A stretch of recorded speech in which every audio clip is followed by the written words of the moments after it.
Hi, I'm Jason Schultz. By a show of hands, how many of you have seen the television show America's Heartland? Well, for those of you who haven't, you're really missing out. America's Heartland is a weekly public television series that celebrates American agriculture at its finest.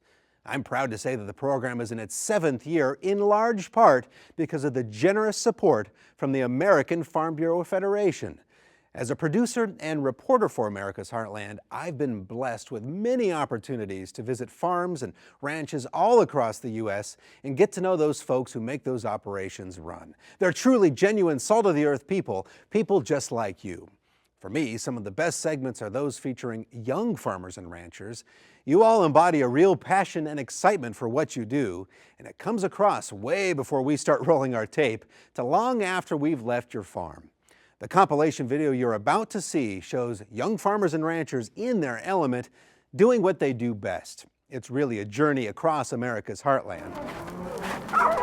From a Utah cattle drive, to meeting blogging farm wives in Kansas, to seeing Tennessee's very own Wilbur the pig. You are one big pig.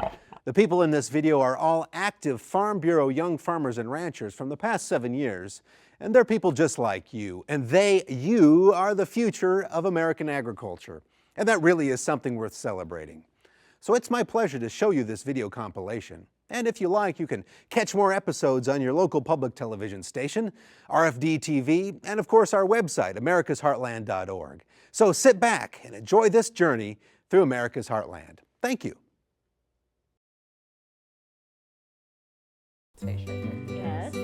Well, I'm getting ready and I hear this. For couples Kim and Adam Baldwin, who met online, and Katie and Derek Sawyer, who met through a friend, it was matches made in heaven with marriages in the heartland. Two couples where each bride-to-be was trading her previously urban life for a future on the farm.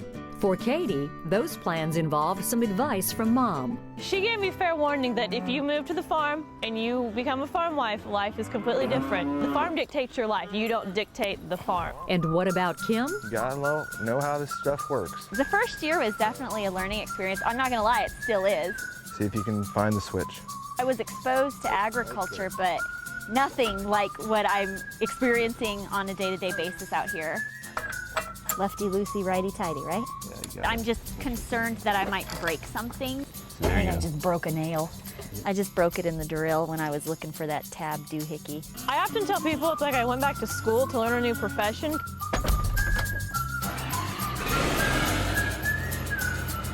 Okay, now you're in the trees. They weren't giving me any kind of breather time. I had to learn on the job. She has learned a lot, and it's really exciting to see how enthusiastic she has always been about it. She's come a long ways.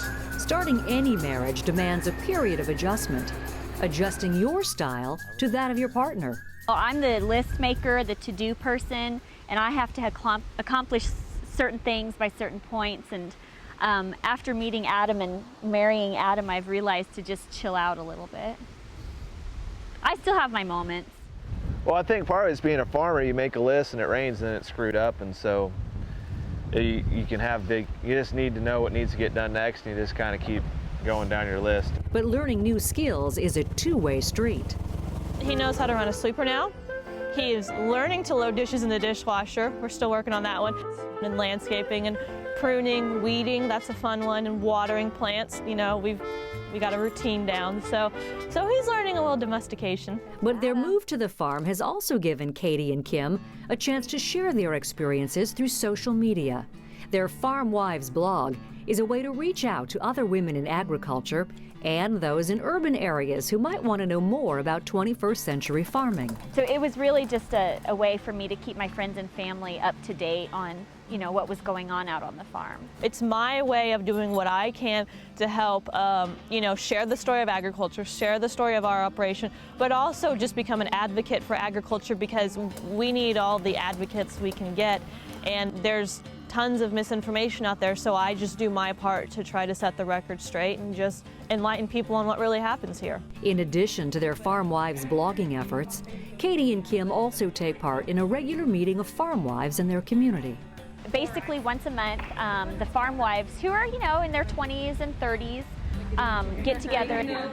everybody can relate. You know, when your husband is out in the field at all hours of the night trying to get the corn planted, I know that there are at least, you know, so many other women in this county who are dealing with the same thing. What we really enjoyed the most is actually sitting around and just talking about our husbands and maybe complaining a bit about the lifestyle and maybe some of the harder parts of living with a farmer. Derek and Adam may not always agree with what's said at the farm wives meetings, but they admit that very positive personal changes have come from working with their wives. Our time together isn't always plentiful sometimes, but when she can come out and ride on the combine with us and be involved with harvest with the rest of the crew, that's a lot of priceless time that really has a lot of meaning when you look back on it. Their Farm Wives blog and their connection with others through social media has given both women a new appreciation of life on the land. You make sure you love this lifestyle. It becomes your lifestyle. It's not just your husband's job. It's your job. It's your lifestyle. There's, you know, 1.5% to 2% of the U.S. population are people involved in agriculture. So if I can somehow connect with people out there to show them kind of what we do and what our husbands do, I think that's a positive to what we're doing.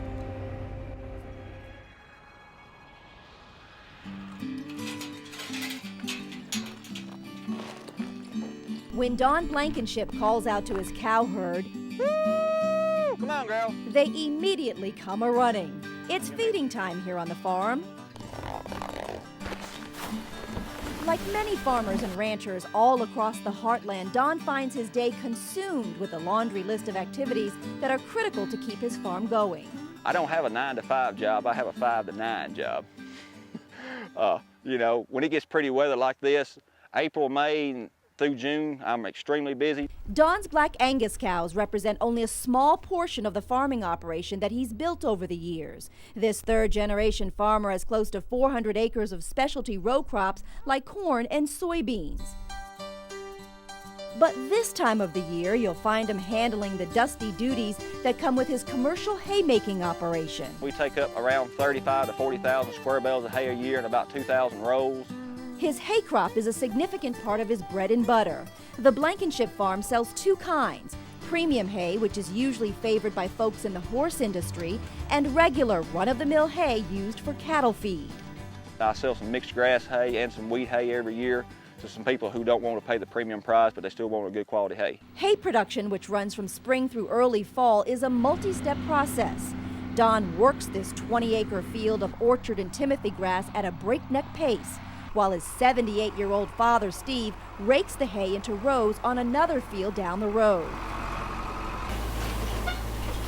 Once gathered, a large baler attached to the back of a tractor compresses the hay into square or cylindrical shapes and then plops it on the ground for later pickup. As with many farming operations, staying ahead of the weather can make or break a crop. So Don and Steve take advantage of clear skies to work the fields non-stop.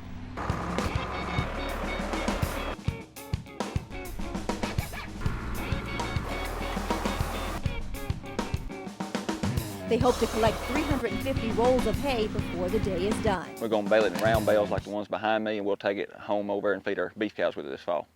This kind of pace is nothing new for Don. He started his farm chores early in life, helping his dad with their dairy cow and feeder pig operations. I was the gopher or the helper, all growing up and everything, and as soon as the time I was 7 or 8 years old, I was driving a tractor.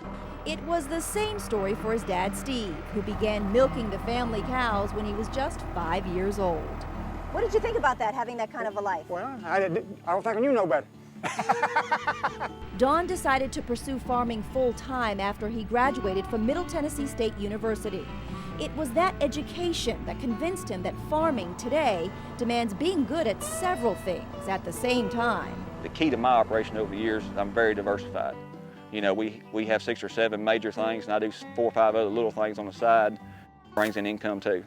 Don's efforts were recognized in 2008. He picked up statewide honors as Tennessee's Young Farmer of the Year. And those statewide honors propelled him onto the national stage, taking him to Texas, where he and other young farmers and ranchers were finalists for a National Achievement Award. So who get to take it home? How about Donald and Alicia Blankenship from Tennessee? That national award recognizes young farmers who've excelled in their farming operations and exhibited strong leadership skills. I'd like to, to be able to show people that it's still a viable option for people my age to make a living farming, It's a challenging lifestyle, but it's also very rewarding.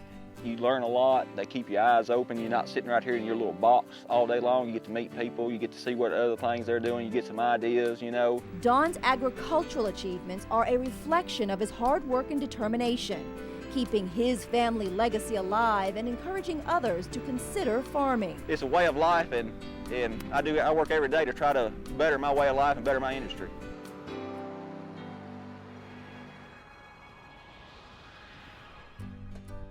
John Bolts is a lettuce grower in what's been dubbed America's Winter Salad Bowl. Tens of thousands of acres near Yuma, Arizona, where farmers grow millions of dollars in produce, including head lettuce, leaf lettuce, and baby greens. We try to avoid using any more water than is absolutely necessary, and we grow all these crops on beds, so we're not just flooding the field, if you will. Like their California counterparts, these growers must depend on water from the Colorado River to make these crops even possible. This area right here, until it got its Colorado River allocation in the 50s, was drying up. There wasn't any water. They were using groundwater, and it had a lot of salt issues, very alkaline soil out here. But the Colorado River water, along with Arizona's mild winter weather, has made possible some of the most successful agricultural enterprises in the world. While the rest of the country shivers through cold temperatures, this region can turn out a lettuce crop in 80 to 90 days. In Arizona, a large percentage of the water is used by agriculture and to beneficial use for everybody, and it makes the food that you see in the stores reasonably priced. People may complain about it, but there are other places in the world that are paying 2 and 3 times as much for the same food. For now, the area has plenty of water to meet agricultural demands, but John says agriculture is an ever-changing landscape, and growers must adapt while they look to the future. We have very labor-intensive crops here. They're hand harvested and hand tended to in a lot of different ways, and we want to continue to be able to be in that business. So it's a good business to be in today, and we hope to be able to continue. You're hopeful? Very.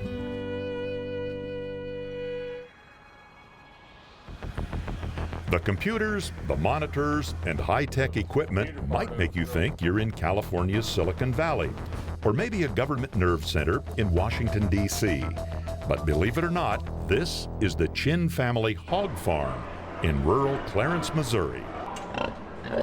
And while you may be familiar with seeing pigs in outdoor pens on the family farm, shouldn't they just be out running around? Shouldn't they, for whatever lifespan they have, at least be able to kind of run free? Well, the reason that we house them indoors is so that we can control their environment.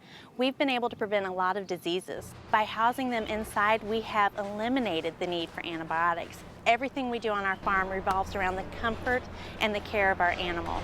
So we work really hard to protect them from the elements of the weather. When it's 100 degrees out here on our farm, our sows are inside in air-conditioned buildings. It's the coolest place on our farm. Chris Chin's family has been in the pork producing business for 5, make that 6 generations. But with increasing feed and fuel costs, the Chins found themselves at a crossroads. They needed to adapt to survive. In total, the Chin swine farm has about 35,000 pigs, requiring 450 tons of feed each and every day. To mix and load all that feed, they had been using this old labor-intensive feed mill, and it could take up to 2 hours to load just 1 truck. No way they could keep up. So to stay competitive, they moved into the 21st century. All I gotta do is just push this blue button. Chris, what was wrong with the old feed mill operation? Why did you want to go to something like this? We wanted to go to something like this because we're more efficient this way. If our diet calls for 2,000 pounds of corn, the computer can get it within 5 pounds. The computerized system automatically tracks and adjusts the feed of various groups of hogs, depending on the stage of development, and loads individual feed trucks accordingly. We have quality control here, so we know exactly what we're feeding our pigs. All of our corn comes from local farmers in the area, and we know that they care about their crops just like we care about our pigs. So it's a good win-win situation for our entire community. But while the equipment benefits were substantial, the change demanded a significant monetary investment. It's not that our farm can really afford this. Our farm couldn't afford to not do this. If we were going to continue to be able to produce hogs in the future, we had to be as efficient as we could be. This part of the Chin's operation raises pigs from birth, then ships them out to other farms where they stay until processed. So this is basically just a birthing facility. Yes, it is. This is a breed-to-wean facility. And you have how many breeding sows? We have 2,400 sows on this farm. Giving birth to how many piglets? Well, we'll wean 1,000 pigs a week. 1,000 a week? Yes, out of this facility. You keep this place fairly well sanitized. It's a very top priority around here. Why is that? Biosecurity is the #1 priority. Simple fact being that, you know, if we track disease in here, it could wipe out our whole herd. Biosecurity isn't the only health and regulation issue faced by livestock producers these days. Environmental concerns have forced producers to deal with cleanliness inside and outside of the barn. Well, we are very concerned about our environment because we live and work right here with our pigs. One of the biggest concerns is runoff from a hog farm. There's this big misconception that if you have a hog farm that you have effluent running down the ditches, and that's not true. We're regulated by the Environmental Protection Agency and our State Department of Natural Resources, so we're not allowed to let that happen. We actually monitor daily rainfall. We test our soil, and we test our nutrients before we inject them into the soil as natural fertilizer. This pond is filled with manure from the pigs. It goes from here to farm fields as organic fertilizer. We planted our acres around us in wheat and alfalfa because wheat and alfalfa can better handle the nitrogen from the effluent from the hogs, so it makes a better fertilizer, and the alfalfa is able to use that better. So it's using our natural resources much better. And Chris says the farm's collection ponds stand near fishing areas used by the family. We are a permitted facility. We have a permit from Department of Natural Resources and the Environmental Protection Agency. So our lagoon had to meet their standards before we could build it. It's not something that you just come out here and do. There are strict guidelines that we follow. Chris Chin believes that farming offers an opportunity to meet consumer needs while enjoying a lifestyle as good stewards of the land. We're the happiest out here working with our animals, caring for them, making sure that they're comfortable. That makes us happy when we know that we're doing everything we can to care for our animals. Our kids are out here on the farm every day with us, learning some great morals that they're going to grow up with and take with them throughout their lives. So this is heaven for us.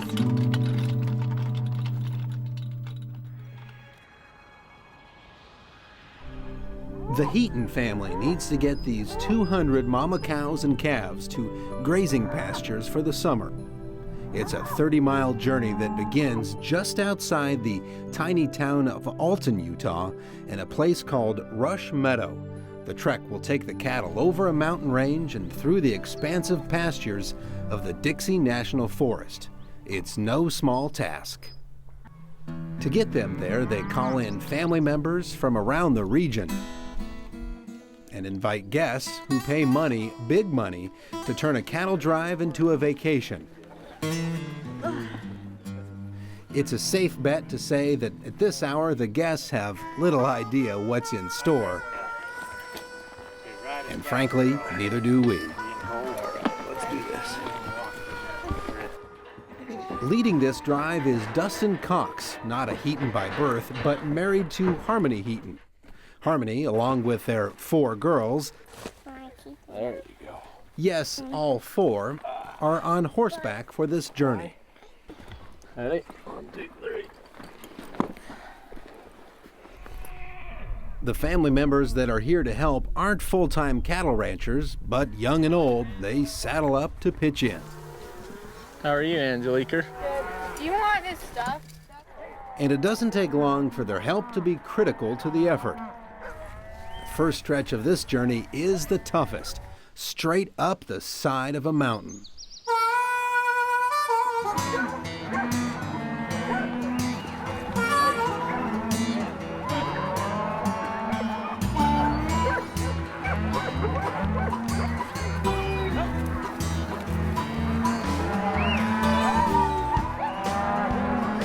This is pretty steep, but the cattle seem to be doing just fine.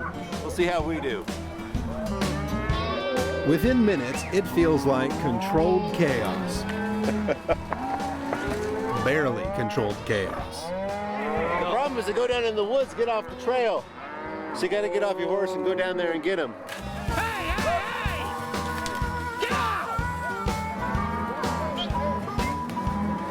It's a nearly 2,000-foot climb. The dust, the noise, the brush and trees, it's enough to rattle the sturdiest of cowboy nerves. And for the city slicker guests who are along for the ride, it's a heck of a way to learn by doing. Yep. Yep. Yep. We reach a clearing almost at the top of the mountain. The view of the valley below is simply breathtaking. But there's way too much going on here to get lost in the moment, and it's a long way down. After another climb, we find a perfect clearing for resting. It's been an amazing experience. Today's been a little full on.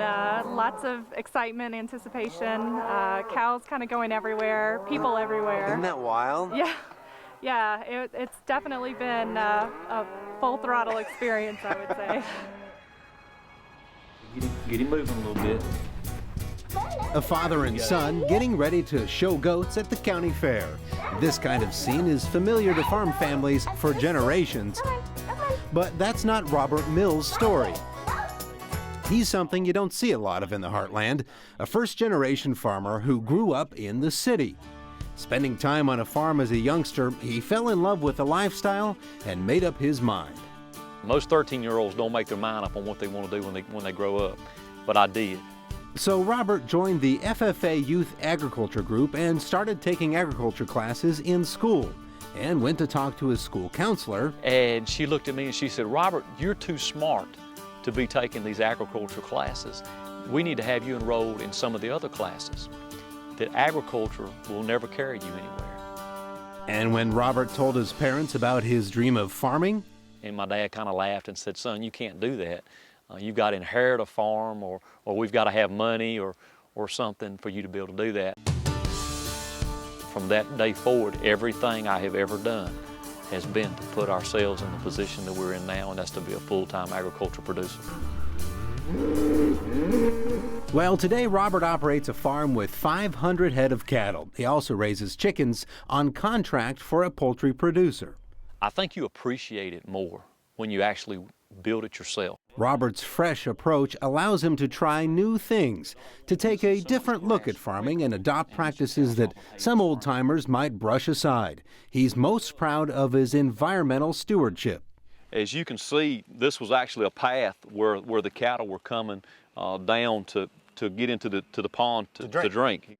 Keeping livestock away from fresh drinking water might seem counterintuitive, but the cattle's hooves can damage the area surrounding streams and ponds, causing serious soil erosion. And this has only been the first full season that the cattle have been out of this pond, and already we're starting to see vegetation come up naturally. Now the cattle get their water from a well, clean water supplied by these clean watering stations. And the water back at the pond is getting cleaner too. If a cow isn't drinking down here, well, that cow isn't doing something else down here either. This past summer, it was a gentleman, he said he'd been fishing here for about 15 years, and this was the first summer that he can ever remember seeing the bottom of the pond. Of course, it's hard to see the impact here. This has only been fenced off for a short time. But take a look at another pond that Robert fenced off several years ago. Trees are growing back, the water is clear, and the wildlife is back. This particular area we actually reforested, planted some fruit-bearing trees, fenced the cattle out, which gave them water, it gave them habitat, and it also gave them food. This is what that other one will look like in, exactly. in a few years. You give the one we looked at previously about 3 or 4 years, and you'll start to see a lot of these woody vegetation come in. You'll start seeing the briars, the brambles, a lot of your fruit-bearing natural vegetation will come up, and then it's just excellent wildlife habitat. Robert says they've invested about $100,000 in these efforts. Cost-sharing programs with the state and federal government help ease the burden. But if you look at the benefits, It makes us better managers because we can rotationally graze and have water in multiple paddocks. I think we get paid back over time for the money that we actually put into these practices. Not all farmers and ranchers are convinced that environmental efforts like these are worth the trouble or expense. Others question the benefit to taxpayers, spending government money on private environmental projects. Even in this community, we've actually seen some farmers who've kind of been against what, or haven't changed to what we're doing, starting to make that transition because it just makes good sense. For the MC Cattle Company, it's paid off with a healthier herd and land that's better preserved for future generations. Well, thank you for another beautiful day, God, and we thank you for the rain that's fallen, Lord, to replenish this earth. New approaches, determination in the face of adversity, and a love of farming have proven to be the right combination for Robert Mills and his family. And about that high school guidance counselor's advice. And she came back to me one time and said, I am so glad that you didn't listen to what I told you. And she was right. She was, because agriculture and the involvement that I have had in agriculture has given my family and I everything that we could have ever asked for.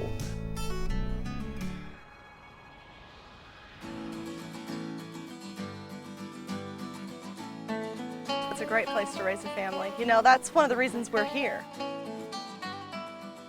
We really identified with our farming background and our family history in farming, and we really wanted to give the kids that experience as well. This is Ash Creek Ranch, home to Charlotte and Gary Mortimer and their 4 young children. They run some 400 head of cattle on their northern Arizona ranch, a herd that's growing in size to meet a growing demand for grass-fed beef. Charlotte and Gary both come from farming backgrounds and have a successful nursery business, but ranching for them is a new venture. Gary Mortimer and his family have a 25,000-acre cattle ranch north of Phoenix near Prescott, Arizona. He's one of a growing number of young farmers and ranchers breathing new life into what used to be commonplace in the Heartland, getting consumers to buy the label locally grown. Why do you feel it's important that consumers support locally grown? Well, I think that one of the main reasons is because if it's locally grown, you're supporting the local economy. Where if it's grown out of the state or out of the country, that money is leaving your area. Also, consumers are more confident when they know where their product is grown, who's growing it, where it's come from, how that product is being handled and produced, and know that we're working under laws that are governed here in the United States. The Mortimers raise Black Angus on land largely leased from the government. They sell their packaged beef directly to consumers who buy it online. For small producers like this, the challenge is always in reaching additional customers. There's one that's already cooking. We'll throw a couple more on there. One solution, something called Food University.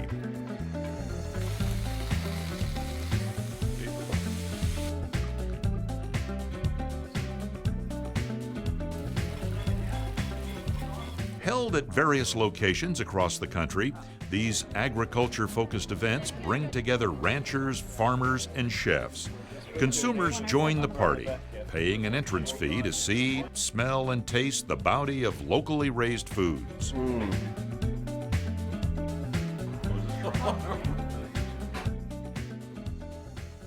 Before I got into the food game, I didn't know the difference between a great tomato and a bad tomato. Richard Gore directs the Food University offerings.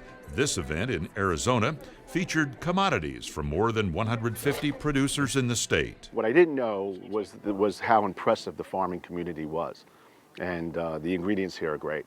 So hopefully the people here locally know about it and what's at their fingertips. My guess is that they don't really know what's here, and we're hoping to educate them. So you don't have a lot of outer fat, you have a lot of intermuscular marbling. That gives you the juiciness and the flavor. The Mortimers joined dozens of other Arizona producers for the event, giving visitors samples of their specialties. Green chili corn tamales. Corn tamales. Oh boy. It's pork, just pork. Pork. Pulled pork, yep, natural raised. Pulled pork. Yep. Well, I made a pig out of myself. There's a new word out there. locavore. I just heard it the other day.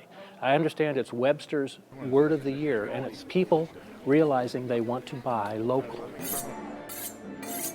In addition to meeting local farmers and ranchers face-to-face, participants get hands-on instruction in culinary workshops conducted by professional chefs. You don't use bad ingredients. Every chef will tell you the better the ingredients you use, the better your dish. This is soft polenta with a pan-fried piece of pork loin with a little brown butter caper sauce. Everybody likes crispy skin on a chicken, don't they?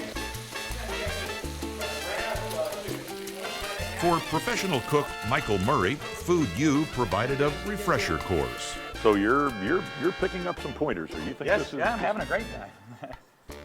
What did you make here? Okay, this is a chicken thighs, okay, with a red wine reduction,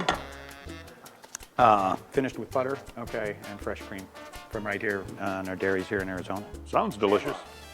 Events like this have grown in popularity in communities all across the country, providing potential customers to local producers like the Mortimers and giving consumers reasons to shop locally for the foods to be prepared in their kitchens.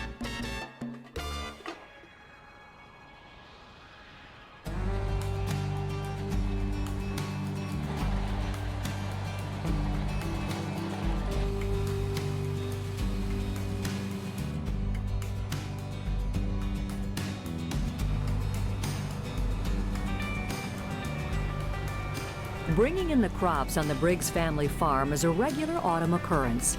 And with this harvest, Bill Briggs continues a farming tradition that began with his great-grandfather more than a century ago. In 1909 is when my great-granddad, Charles Evans, came out here, and he had 12 kids, and there are a lot of other family farms in our community that are descendants of him too. They're just as close related as I am. A fourth-generation grower, Bill fully expected to pass the farm on to his two boys, but understood when his younger son, Joss, chose another career path. It was always in the plans for him to come back, but it really just wasn't a place for him when he stepped right out of college. Joss had set his sights on a career in broadcasting. It's one of those things that I was always fascinated with broadcasting and journalism. I always felt like it had an important place in our society, and pursued that through college and then afterward. Joss's career took him to Wyoming and then a broadcasting job in Dallas. But when his grandfather passed away, Joss and his wife Megan decided they wanted to return to family and farming. Family is just extremely important. You know, this farm survived for 5 generations. There's somewhat of a responsibility and a reward to being part of that and hoping to carry it on for our children to make them the 6th generation. Brother Bart says Joss's return was a natural transition back to the farm. You grow up on the farm like I did, and my brother, and you help your dad all your life growing up, and your brother's always alongside working with you, and your dad is the one that's obviously in charge, but hands the reins over to you quicker than he probably would an employee, because by osmosis, you pick up on things a lot quicker when you eat it and breathe it and live it. Joss admits there were some initial adjustments to make from city to country life. Megan was pregnant and she was really wanting a Starbucks fix right after we'd moved back. And so we drove to Colby, which is the nearest Starbucks, 80 miles away, just to get a coffee and then back home. While Bill Briggs understands the contributions that urban communities make to the nation, he thinks farmers are fortunate to see very different, tangible results. You know, you realize that you're doing something that's important for everybody's daily living, and I think most farmers feel the same way. They want to leave everything better than the way they found it. And through different farming techniques, I think we're doing that now. And so everything's very tangible. You see what you're doing, and you get to see everything grow and mature and then harvest it. It's a life choice important to his sons as well. You know, I feel like farming is probably one of the most rewarding things a person can do. When you actually can physically put something in the ground, watch it grow, and then reap the harvest off of it, and know what that product's going to do for not only people in this country but other countries, that's a very rewarding feeling. Do you think there might be enough moisture here then Bill, Bart, and Joss collectively farm more than 7,000 acres of wheat, corn, and sorghum. We try to communicate with each other all the time. Joss pretty well takes care of making sure things are fertilized right and kind of takes care of that. Bart works on the marketing a lot. And I'm trying to turn things more and more over to him all the time, because in about 3 or 4 years I expect to be completely retired and rent my shares to them. Sons Bart and Joss also raise cattle on another 800 acres of grassland. My brother and I run a cow-calf operation. It's Red Angus, and we've mixed some Shorthorn in it, and we'll grow the calves up and sell them in the winter, and then start all over again next spring. Bill, Bart, and Joss will tell you that their wives are integral to the success of their farming operation. Amy's a big reason of what makes this work for me and for our farm. And with her support, you know, we're able to get the things done we need to get done in the field. She handles a lot of the books for us, and a lot of the support that's kind of goes unsung behind the scenes. In wheat harvest, this is the big event, that we have such long days, they bring out 2 meals a day. Joss's wife, Megan, has a master's degree in social work. Up until this year has been a clinical counselor, and this year she decided to step back from her career and take a more active role in the farm, trying to learn how to drive a truck right now and help handle the books. With 2 sons now working the family land, Bill says the future looks good for yet another generation of Kansas farmers. Well, I hope it stays in the family. In fact, that's one of the things my wife and I have worked on the last couple of years. We've worked on wills and deeds and stuff so that the grandkids have the opportunity to step right in. And that's the ultimate goal of most family farms, is to pass it on to the next generation. I feel like as a farmer, for me personally, you're doing something you enjoy, number one, but you want to take care of it so that if the generation below you wants to make the opportunity to do it, they can do it as well. We want to make sure that door's open to them, that if they're passionate about agriculture and want to live out here, obviously that'd be our goal, that'd be our dream, but you know, it's up to them. But we want to make sure that option's available to them if they want to come back.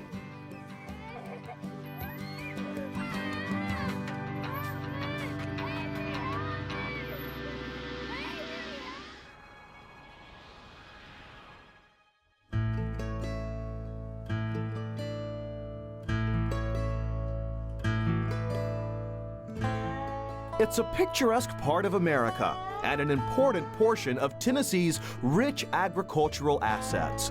The sprawling Beatty family farm near Murfreesboro is more than 200 years old. Its past reflected in the historic cabins that are part of the property. This field yesterday just had water. John Beatty and his son-in-law Brandon Wett are assessing their acres of recently planted corn just now breaking through the soil. John is part of a 6th-generation family to work this farm, and Brandon comes to the land cognizant of that family history and the opportunity it provides him. I have to say firsthand that I'm extremely blessed with a set of in-laws like I have. You know, most people can't stand to eat Christmas dinner with them, yet alone work with them day in and day out. But John and I are just like father and son. I really look to him as a father figure and as a best friend.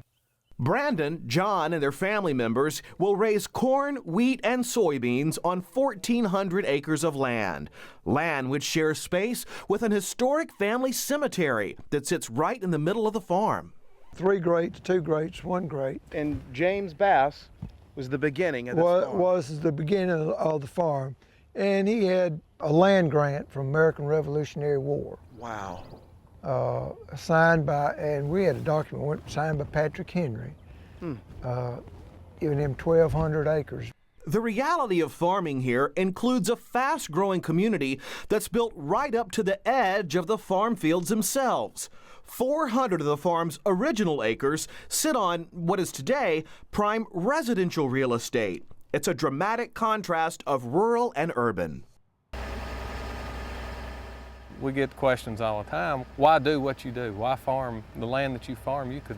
You could sell out your 400 acres for a fortune. And people fail to realize that there's a value to that ancestry and to that family that you have and that's worked so hard on that land in years past. In addition to corn, soybeans, and wheat grown here, the family will raise and finish hogs. Some of the meat goes into their own sausage, some to a major producer of consumer pork products. But one animal not heading to market is this guy. And so this is Wilbur from the cover of Charlotte's Web. This is Wilbur. This is the Wilbur. Was hand-picked to be on the cover of the book about 6 years ago now. Whoa! So Wilbur does want to come on up and see you. He likes snacks. You are one big pig. Wilbur has become a major attraction for visitors to the farm. Wilbur was hand-picked as a much smaller piglet to grace the cover on a new release of the classic children's book Charlotte's Web. So in addition to his literary credits, he's a pig playing a part in ag education. We're so far removed now from even knowing where our food comes from. We think it's very important for people to realize that it actually comes from our hands, being out here feeding the animals, taking care of them, giving them the things that they need. You know, food just doesn't come off the shelf at the grocery store, at the local supermarket. It starts right here with this animal, and it starts right here with us taking care of this animal, making sure that it is put on your shelf at your local supermarket in a safe way so that you and your family can enjoy it at your table every night.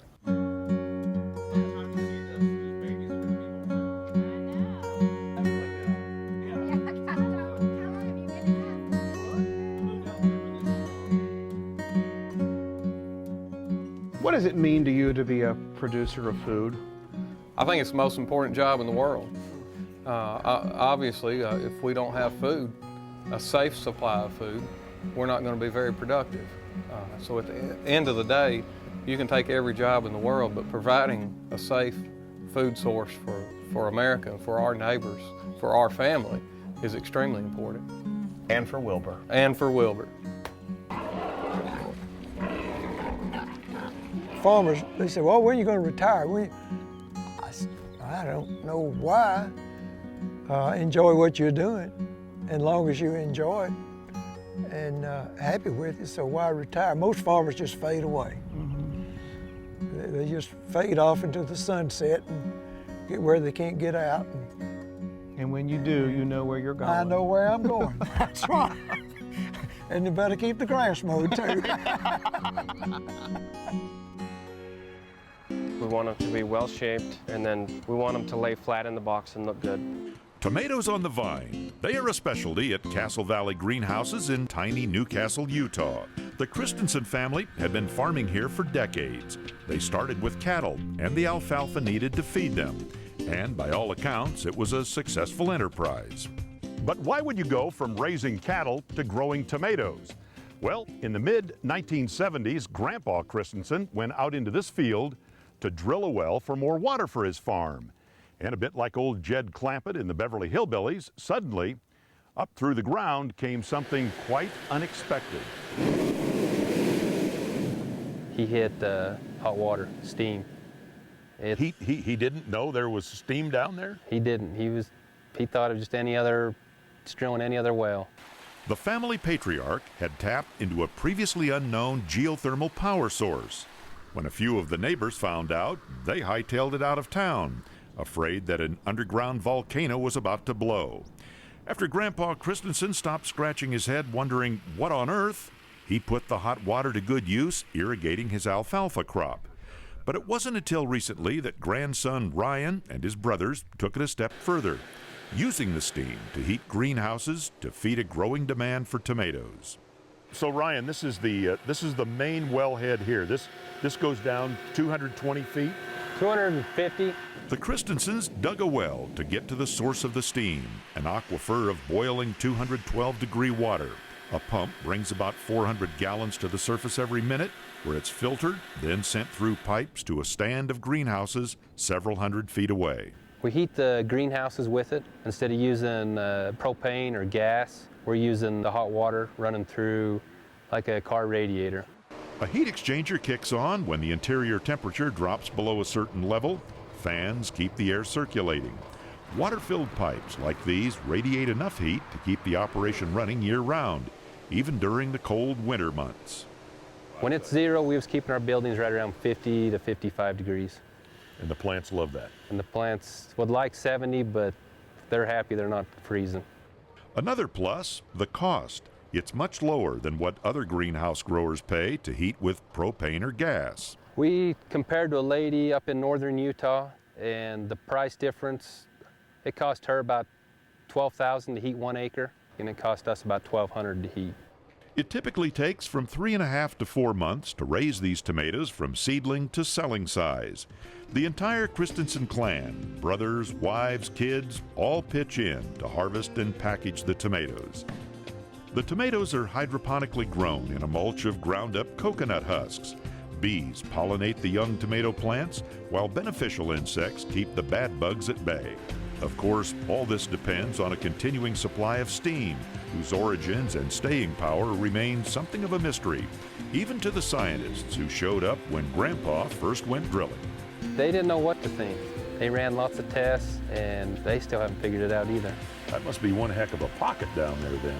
We hope it's there forever.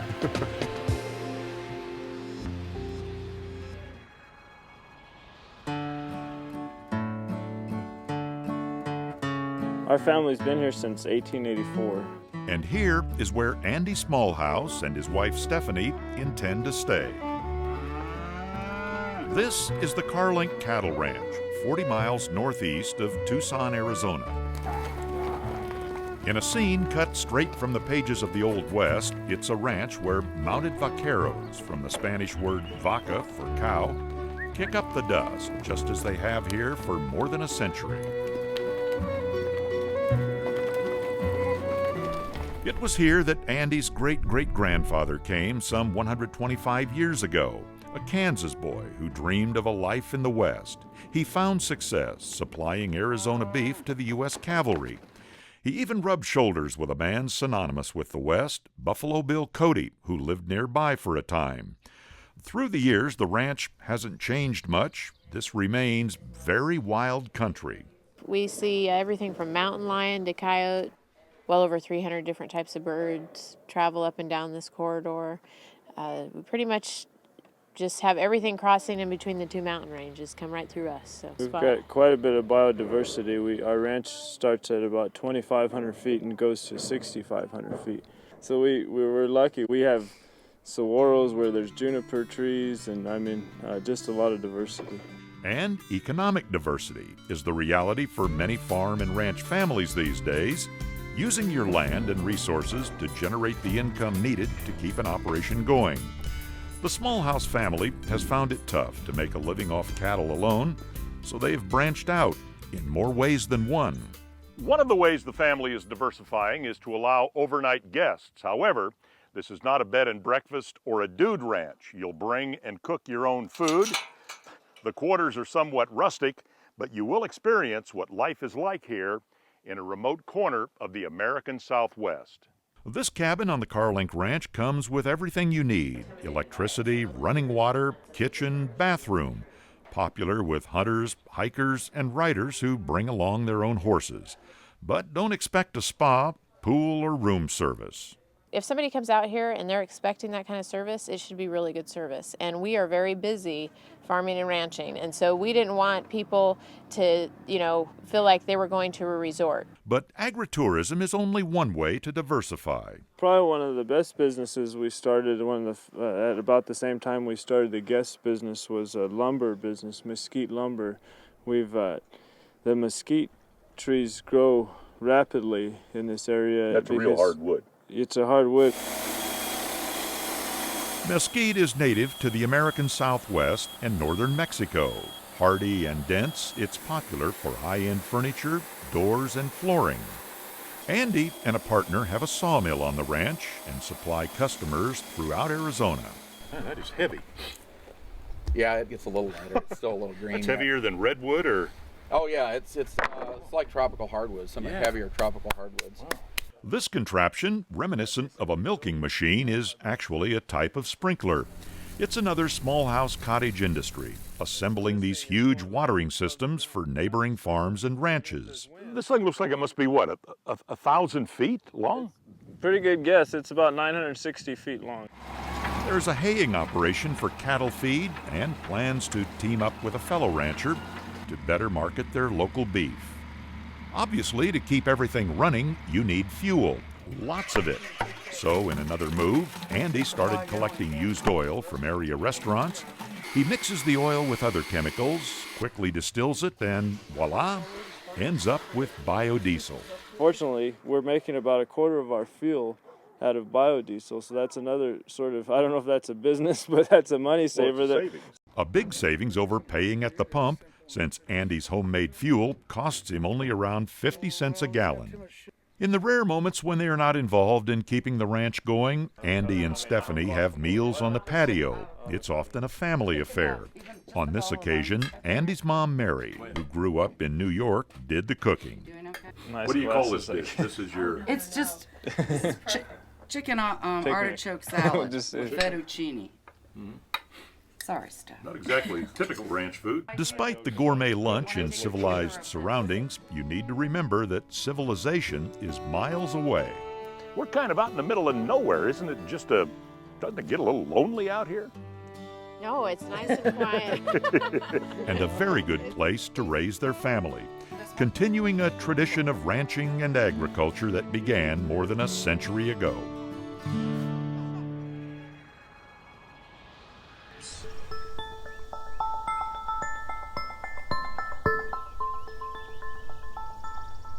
Jason and Colleen Gerke are a match made in winemaking heaven. He knows marketing and public relations. She comes from one of California's richest winemaking regions. The ones up higher, though, don't look like they're ripening as fast. Their first bottles were little more than science projects in a basement in downtown Kansas City, Missouri. But in 2004, Jason and Colleen decided to try their hand at agriculture, planting grapes on a piece of farmland not far from the city. Jowler Creek Winery was born. First, we thought it was going to be a hobby, and we'd put some grapes in, and they'd look pretty driving up the road. And so we put 250 in the first year, and just kind of got out of hand from there. They're pretty green. Cabernets and Chardonnays won't survive the Midwest heat and humidity, but Norton's Vignoles and several other local grapes thrive. Her dad, he's very fond of our reds. They passed the in-law test. Colleen's parents are admitted wine snobs, but confirmation of their agricultural acumen came in 2007 when consumers sampled their wines during a regional arts festival. The response was great. They really liked it. We sold wine. It was very fulfilling, you know, after planting little sticks in 2004 that looked like dead sticks, and you never know, you're wondering, okay, these are gonna grow, right? That moment uncorked the dreams that had been fermenting for years. As soon as you taste it, there's a real woody taste to it. Since then, the Jowler Creek brand has medaled at regional wine competitions. Some varieties are aged in barrels made of Missouri oak, but Colleen's California influence is a subtle but constant presence. Most white wines are filtered, but you'll see in your glass there's going to be a little bit of sediment, and there's some sediment still in the bottle. And that is just keeps it doing kind of a gentle fermentation in the bottle, which gives it almost like a champagne taste to it. Really? Today, their hobby is a growing business. These wine vats help fill the demands of more than 24 stores. And marketing is also focused on local and regional restaurants. A national push to buy local has also helped, giving these young winemakers a higher profile in a state better known for its St. Louis beer history. I think that plays to our advantage that we are small. And Jason and I, we're the ones who go out and go into the local stores and do the tastings there, and people can actually talk to us. Missouri once had a thriving wine industry dating back more than 100 years, but national laws on prohibition brought winemaking to a halt in the 1920s. With prohibition's repeal in the 30s, the industry began a slow growth back. Yeah, a little sugar in there. Jason and Colleen have also added livestock to this ag adventure. These baby doll sheep assist in their efforts to be sustainable while keeping grass and weeds in check. We don't have to mow, buy diesel, that's a pain nowadays. We don't spray to control the weeds. Definitely embrace the idea of being efficient, reducing your carbon footprint, leaving it better than we started. Missouri has close to 100 wineries today, and the industry has grown dramatically in the past 10 years. And while Jowler Creek Winery is not yet as well known as its California counterparts, that's our Chambourson, and that one's a French hybrid. The winery does have a tasting room, and it's considered a must-stop on a tour of regional boutique wineries. It also benefits from friends and farmers nearby. Back here, you want to help your neighbors, and so when there's work to be done, your neighbors come over and pitch in. I wish I went to MAIZE school! Maybe it's the sheer excitement of being utterly and safely lost. The camaraderie of the group working together. Now which way, Cam?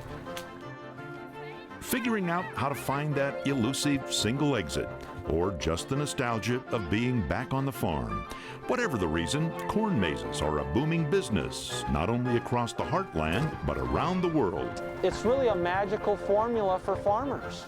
And meet the young man almost single-handedly responsible for the growing popularity of corn mazes. Brett HERBST graduated from Brigham Young University with a degree in agribusiness. But instead of becoming a farmer, he decided to help other farmers get into agritourism, creating corn mazes that help them receive a steady revenue stream that's not dependent on weather or crop yield. Keeping farms going as family farms is a rich part of our heritage in this country. And so being able to help them is a pretty satisfying occupation, in my opinion. More than just perplexing pathways, Brett's mazes are best appreciated from the air. Works of art with themes as varied as the farmers who create or suggest them. Your first design was a rose. Rose. Then we did a blue heron, and it said Sauvie Island. And then last 3 years, we've done Lewis and Clark themed mazes. This 5-acre cornfield is on Sauvie Island near Portland, Oregon. Craig Easterly was one of Brett's first customers. I usually give him an idea what I want on the maze. I'll send him some photos or an image. He puts it on a computer program, and that's his secret. When the corn's short, about 6 to 12 inches tall is when we like to come in and cut the maize. We use our blueprints and we flag the maze out. So many feet by so many feet in almost like a grid pattern. Did you get lost? Brett figures he's helped design and build more than 1,000 mazes since starting his business. Some mazes draw more than 50,000 visitors, mostly in September and October. We have 11 acres, and there's about, we figure, a little over 20 miles worth of trails in there. You don't ever hit them all, and if you do, you're in there for days. Sherrie Reeder's part of a 5th-generation Utah farm family. They started building mazes about 6 years ago. That extra income helps protect the farm from developers who want to change farmland into new housing. We call it our gift back to the community, and that's what we love to do. That's, who we are, and hopefully we can stay here a long time. Does anyone ever really get lost in here? Oh yeah. That's why we have corn cops. I followed the signs, and that's how we got back to here so we didn't get lost. Brett hopes to further grow his business in coming years, but he's most excited about how this and other forms of agritourism have helped many farmers stay afloat and keep their land. It also gives city folks a chance to return and reconnect to a simpler life. It is so fun to see smiles on kids' faces and to educate them about the rich heritage of agriculture. That's what life's really all about.